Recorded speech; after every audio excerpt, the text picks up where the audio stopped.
అటువంటి గురువు కాబట్టి ఆయన శుభోదయాయ నమః. ఉదయం, శుభోదయం అని రెండు మాటలు. ఉదయము అంటే చీకటి పోయి వెలుగు రావడం అంటే సూర్యోదయం. శుభోదయం, శుభోదయం అంటే ఆ వచ్చిన వెలుతురు సద్వినియోగం చేసుకుంటే అది శుభోదయం. చూడండి, ప్రభాతం, భాతం కాంతి, కాంతి రావడానికి ముందున్న కాలం ప్రభాతం, కొద్దిగా చీకటి ఉంది. సుప్రభాతం ఎప్పుడు మనం భగవంతుని యొక్క చింతన యందు గడిపితే సుప్రభాతం. ఇంకా కొద్దిగా చీకటి ఉంది అని ఆ చీకటిని ఈశ్వరుణ్ణి నిద్రలేపడానికి భావజాలమనందు ఉపయోగించాడు. ఉపయోగించి శ్లోకములు చదివి భగవంతుని యందు తన్మయత్వాన్ని పొందాడు కాబట్టి సుప్రభాతం. అట్లా ఉదయం, శుభోదయం. తెల్లవారినది, సూర్యుడు వస్తాడు. సూర్యుడు వచ్చాడంటే ఉదయించారు అని గుర్తు. ఉదయిస్తే ఏమవుతుంది? సమస్త ప్రాణులకు జాగృతి కలుగుతుంది. ఇంద్రియములన్నీ పనిచేయడం మొదలెడతాయి, మనసు పనిచేయడం మొదలెడుతుంది. కాబట్టి తెలివిలోకి వచ్చాడు అంటారు కదా. తిక్కన గారు ఏదో భారతంలో వర్ణిస్తారు.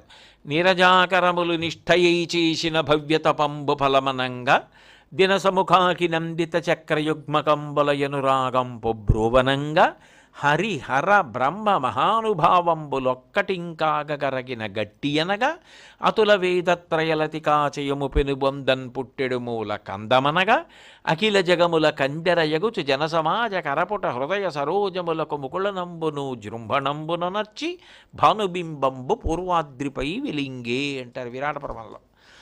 నీరజాకరములు నిష్ఠయై చేసిన భవ్యతపంబు ఫలమనంగా. ఆ తామర మొగ్గలు రెండు చేతులు ఎత్తిలా నమస్కారం పెడుతున్నట్టుగా అలా ఉండిపోతే మొగ్గ సూర్యకిరణం పడగానే తామర పువ్వులు వికసించాయి. అట్లాగే దినసముఖాకి నందిత చక్రయుగ్మకంబులయనురాగంపు బ్రోవనంగా. చక్రవాక పక్షులకి భర్త మీద భార్యకి, భార్య మీద భర్తకి విశేషమైనటువంటి ప్రీతి. కానీ వాటికి చీకటి పడితే కళ్ళు కనపడవు. అందుకని ఒకదానికి ఒకటి దూరం అయిపోయి అలమటిస్తాయి. ఏవి అని భర్త ఏడని ఆవిడ, భార్య ఏదని ఈయన అలమటిస్తాయి. సూర్యోదయం అవగానే కళ్ళు కనపడి ఎంతో సంతోషంగా ఒకటి పక్కన ఒకటి చేరి కూలాడుకుంటూ కబుర్లు చెప్పుకుంటాయి. అందుకని చక్రయుగ్మకంబులయనురాగంపు బ్రోవనంగా హరిహర బ్రహ్మ మహానుభావంబులొక్కటింకాగరగిన గట్టి అనగా. సృష్టికర్త, స్థితికర్త, ప్రళయకర్త కలిసిపోయి పరబ్రహ్మము ఈ కంటితో చూడ్డానికి వీలుగా దివ్ ప్రకాశమై నిలబడితే వెలుగుల ముద్దగా. దానికి తోడు 3 వేదములు ఏ దుంపలోంచి పుడుతున్నాయో ఆ దుంప ఆకాశంలోకి వచ్చి నిలబడితే ఎలా ఉంటుందో అటువంటి దుంపగా. అఖిల జగముల కందెరయగుచు, లోకాల్లో ఉన్న అన్ని ప్రాణులు కళ్ళు తెరుచుకునేటట్టు చేసి జన సమాజ కరపుట హృదయ సరోజములకు ముకుళనంబును జృంభణంబున నర్చి. చేతులని సరోజాలు, కమలాలు ఇలా ముడుచుకుంటాయి అంటే అందరూ నమస్కారం పెడతారు. హృదయములు వికసిస్తాయి, తెల్లవారింది అమ్మయ్య అని. అలా ముకుళనంబును జృంభణంబును నర్చి భానుబింబంబు పూర్వాద్రిపై వెలింగే. అది సూర్యోదయం. భానుబింబం తూర్పు కొండ మీదకు వచ్చింది. అయితే ఈ తెల్లవారడం ఆయుర్దాయం పోయింది. ఎందుకని? రేపు తెల్లవారింది అనుకోండి, మనందరం ఆయుర్దాయంలో రాత్రి అయిపోయిందా? అప్పుడు ఆయన చాలా తెలివిగా ఆయుర్దాయాన్ని గ్రసించేస్తున్నాడు. ప్రత్యాయంతికతా పునర్న దివసా కాలో జగద్భక్షక. కాలస్వరూపంతో జగత్తుని భక్షించేస్తున్నాడు. కానీ గురువుగారు ఏం చేస్తారు అంటే ధర్మానురక్తిని కల్పించి, శాస్త్రానురక్తిని కల్పించి ఆ కాలము సద్వినియోగం అయ్యేటట్టు చేస్తాడు. ఒరే, తెల్లవారుజామున నిద్రలే, లోకబాంధవుడు ఆకాశంలో వచ్చేటప్పటికి ఇంకా నువ్వు పడుకుని ఉండకూడదు, కనీసం లేచిపోయి ఉండాలి నువ్వు ఆ పాటికి. లేకపోతే కృతఘ్నఘ్న యదేవా యజ్యోతిషాం పతయే నమః. అది కృతఘ్నత. భగవానుడు బింబం వచ్చేసేటప్పటికి ఇంకా పడుకుని ఉంటావా? లే అంటాడు. గురువుగారు చెప్పారు, ఉత్తిష్టోత్తిష్ట గోవింద ఉత్తిష్ట గరుడధ్వజ ఉత్తిష్ట కమలాకాంత త్రైలోక్యం మంగళం కురు. విశ్వామిత్రుడు రాముణ్ణి లేపలా, కౌసల్యా సుప్రజా రామ పూర్వా సంధ్యా ప్రవర్తతే ఉత్తిష్ట నరశార్దూల కర్తవ్యం దైవమాంధికం. లేచి దైవానికి సంబంధించిన కార్యక్రమాలు చెయ్యాలి లే అంటాడు. అట్లా ధర్మాన్ని గురువుగారు చెప్తారు. మీరు ఏ ధర్మాన్ని ఆచరించారో, ఏ శాస్త్రాన్ని పట్టుకున్నారో అది శుభోదయం. కాకుండా తెల్లవారింది, లేచాం, ఈ భోగం అనుభవించామా, ఆ భోగం అనుభవించామా, కాలము హరణమైపోయింది, జీవితము వ్యర్థమైపోయింది. ఉదయం శుభోదయం. ఉదయము శుభోదయం ఎప్పుడైంది? ధర్మాన్ని ఆచరించిన నాడు. అందుకే ఆ ప్రహ్లాదుడు కమలాక్షునర్చించు కరములు కరములు శ్రీనాథు వర్ణించు జిహ్వ జిహ్వ సురరక్షకుని చూచు చుట్కులు చుట్కులు శేషసాయికి మ్రొక్కు శరము శరము విష్ణునాకర్ణించు వీనులు వీనులు మధువైరిద విలిన మనము మనము భగవంతు వలగొను పదములు పదములు పురుషోత్తముది మీది బుద్ధి బుద్ధి చక్రహస్తుని ప్రకటించు చదువు చదువు కుంభినీదవు చెప్పెడి గురుడు గురుడు తండ్రి హరిజేరుమని ఎడి తండ్రి తండ్రి అంటాడు. గురువు ఏం చెప్తాడంటే, భగవంతుణ్ణి చేరు, దానికి ధర్మాచరణం చెయ్యి, కాలంలో ఎప్పుడు ఏం చేయాలో అది చెయ్యి అని కర్తవ్యం చేయిస్తూ ఉంటాడు. మంచి పనులు చేయిస్తూ ఉంటాడు. చేయిస్తాడు కాబట్టి కాలము సద్వినియోగం అవుతోంది, జీవుడికి ఉద్ధరణ కలుగుతోంది. కాబట్టి శుభోదయంగా మార్చడం ఎవరు చేస్తారు? గురువుగారు చేస్తారు. ఉదయంగా ఎవరు చేస్తారు? తన కర్తవ్యంగా సూర్యుడు చేస్తాడు.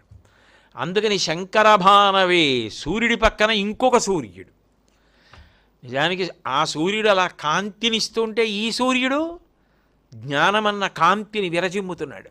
కాబట్టి శంకరభానవే, ఆయన్ని కూడా సూర్యుడనే అన్నారు. ఆ సూర్యుడు ఉదయం అయితే అన్నం పెడతాడు.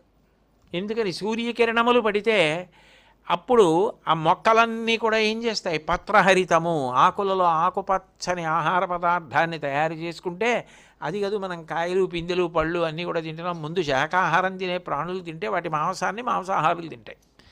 కాబట్టి ఆరణ్య పర్వంలో మహాభారతంలో ధౌమ్యుడు సూర్యోపాసన చెప్పినప్పుడు ధర్మరాజు గారికి ధౌమ్యుడు చెప్తాడు, ముందు శాకాహారం తినే ప్రాణులు బ్రతకాలి, అందుకని అన్నప్రదాత ఆదిత్యుడయ్యాడు. అవి ముందు శాకాహారం వాటికి పెడితే అవన్నీ బాగా తిని బలిస్తే వాటిని పులులు సింహాలు తిని అవి సంతోషిస్తాయి. ముందు శాకాహారం ప్రధానం, అది సూర్యుడి మీద ఆధారపడింది. కాబట్టి అవి లేదనుకోండి, శాకాహారం తినే ప్రాణులు లేవనుకోండి, అప్పుడు మాంసాహారం తినే ప్రాణులు వేటిని తింటాయి? అవి గడ్డిని దుంపల్ని అవి తినవు. ముందు అవి తిని బలిసేవి కావాలి, అప్పుడు అన్నిటికీ ఆహారం లభిస్తుంది. కాబట్టి అందరికీ అన్నప్రదాత ఆదిత్యుడు. అన్నం ఆయన పెడతాడు. అన్నం పెడితే ఏం పెరుగుతుంది? స్థూల శరీరం పెరుగుతుంది. లోపల జ్ఞానమును ఎవరిస్తారు? భక్తి వైరాగ్యాలు గురువుగారు ఇస్తారు. కాబట్టి ఉదయం చేసి అన్నం పెట్టేది సూర్యుడైతే భక్తి జ్ఞాన వైరాగ్యములను ఇచ్చేవాడు గురువన్న సూర్యుడు. అది శుభోదయం. అట్లాగే ఆరోగ్యాన్ని, ఈ శరీరం ఆరోగ్యంగా ఉండేటట్టు, దీనికి శక్తి ఉండేటట్టు చేసేవాడు సూర్యుడు. ఆరోగ్యం భాస్కరాదిచ్చేత్, సూర్యుని యొక్క అనుగ్రహం చేత ఆరోగ్యం ఉంటుంది. అప్పుడు ఆరోగ్యంగా ఉన్నాడు అనుకోండి, ఉదయం అయింది, ఆ శరీరంతో ఏదైనా పని చేస్తాడు. కాదు, ఆరోగ్యంగా ఉండడం ఒక్కటి కాదు, దాన్ని సద్వినియోగం చేసుకోవడం.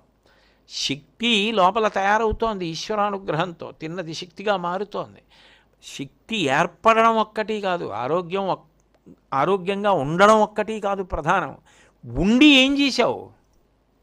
ఆరోగ్యంగా ఉన్నావు, ఆరోగ్యంగా దేనికి ఉండాలి? ధర్మాచరణ కొరకు ఉండాలి. సత్తువ దేనికి ఉండాలి? 10 మందికి ఉపకారం చేయడానికి ఉండాలి. సత్తు ఉంది, 10 మందిని బాధ పెట్టావు. ఆరోగ్యం ఉంది, చేసిన పని ఏమీ లేదు. అప్పుడు దేనికి అవి? అప్పుడు శరీరము శక్తి దేనికి ఉపయోగించాలో చెప్పినవాడెవరు? గురువు. అది శుభోదయం. అప్పుడు శుభోదయం అయింది. సూర్యుడు ఏం చేస్తాడు?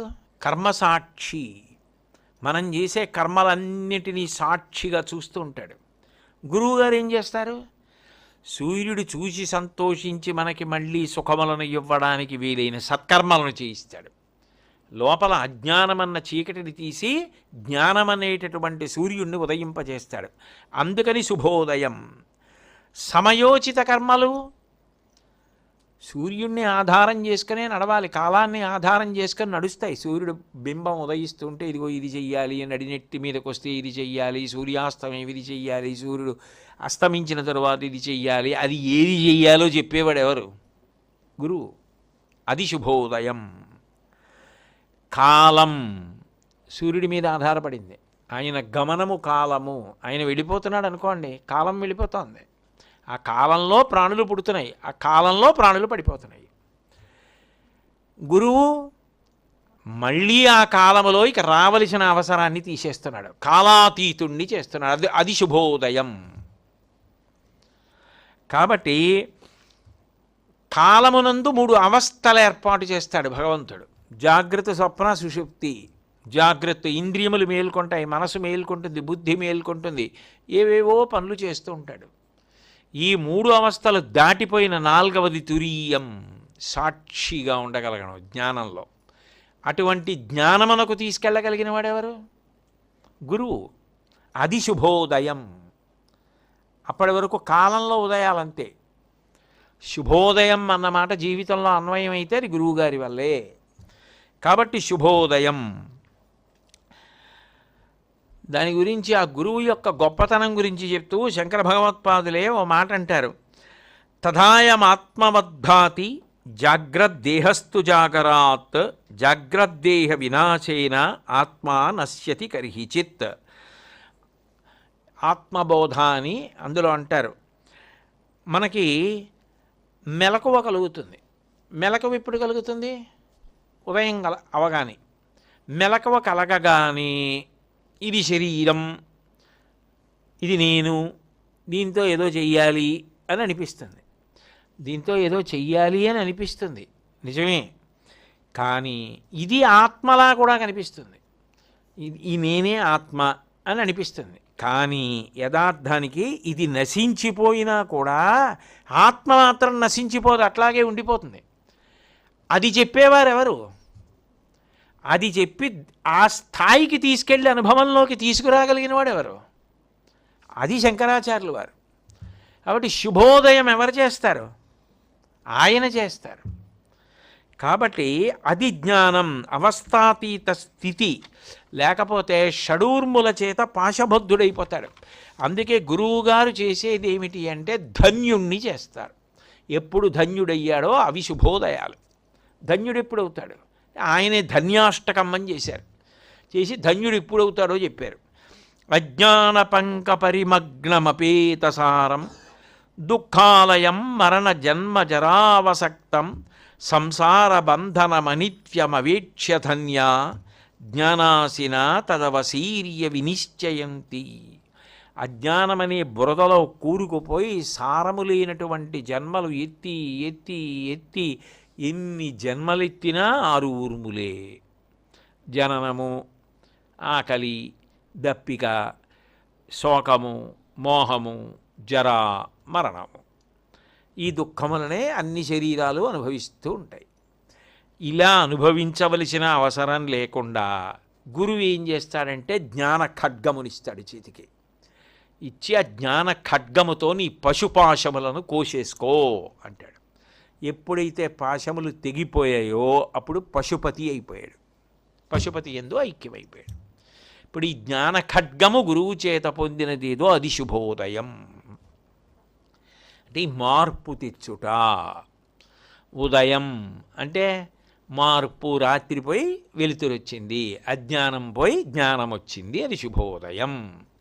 అది ఇన్ని రకాలుగా అన్వయం చేసి తేగలిగిన వాడెవరు అంటే మహానుభావుడైనటువంటి గురువు. ఆ గురువు ఎవరు? శంకర భగవత్పాదులు.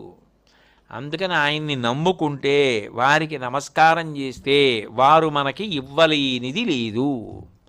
అంత ఇవ్వలేనిది లేదన్నమాట అన్వయమైన వారి యొక్క కీర్తికి హద్దుంటుందా? ఇంత కీర్తి సంపాదించారు అని చెప్పడం సాధ్యమా? అప్పుడు హద్దులేని కీర్తి విశాల కీర్తి. మంగళాశాసనపరై మదాచార్య పురోగమై సర్వైశ్చ పూర్వైరాచార్యై సత్కృతాయాస్తు మంగళం. మంగళం కోసలేంద్రాయ మహనీయ గుణాత్మనే చక్రవర్తి తనూజాయ సర్వభౌమాయ మంగళం. ఉమాకాంతాయ కాంతాయ కామితార్థప్రదాయినే శ్రీగిరీశాయ దేవాయ మలినాథాయ మంగళం. సర్వం శ్రీ ఉమామహేశ్వర పరబ్రహ్మార్పణమస్తు. స్వస్తి.